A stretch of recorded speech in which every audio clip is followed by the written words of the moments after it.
السلام علیکم ورحمۃ اللہ وبرکاتہ۔ دو بیویوں سے ایک ساتھ ہم بستری کرنا کیسا ہے؟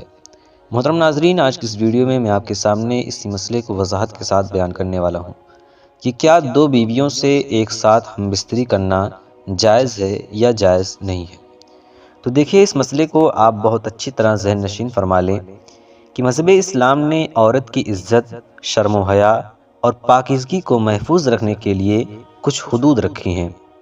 لہٰذا اسی اصول کے تحت ایک عورت کا دوسری عورت کے سامنے بھی اپنے بدن کے کچھ اعضاء کا چھپانا فرض ہے۔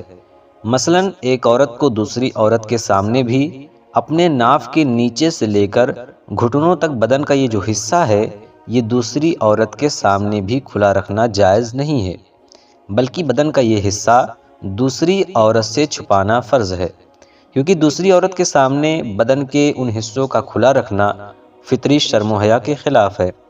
اگرچہ دوسری عورت مرد نہیں ہے، وہ بھی عورت ہے، مگر اس عورت کو بھی بدن کے ان حصوں کی طرف دیکھنا جائز نہیں ہے۔ اب رہی یہ بات کہ دو بیویوں کے ساتھ ایک ہی کمرے میں ایک ساتھ ہم بستری کر سکتے ہیں یا نہیں۔ تو دیکھیں، اس کا جواب یہ ہے کہ مرد کا اگرچہ اپنی بیوی سے پردہ نہیں ہے، مگر ان دونوں عورتوں کا ایک دوسرے سے اپنا ستر چھپانا یہ فرض ہے۔ اعلیٰ حضرت رحمۃ اللہ تعالیٰ علیہ سے جب اس طرح کا ایک سوال کیا گیا تو آپ نے ارشاد فرمایا کہ یہ کام مکروہ ہے، بے حیائی ہے۔ مرد کو بیوی سے حجاب نہیں ہے، لیکن بیوی کو بیوی سے تو ستر چھپانا فرض ہے اور حیا لازم ہے۔ لہٰذا دو بیویوں کے ساتھ ایک ہی کمرے میں ایک ساتھ ہم بستری کرنا یا ایک بیوی کی موجودگی میں دوسری بیوی سے ہم بستری کرنا یہ کھلی بے حیائی ہے، ناجائز ہے، گناہ والا کام ہے۔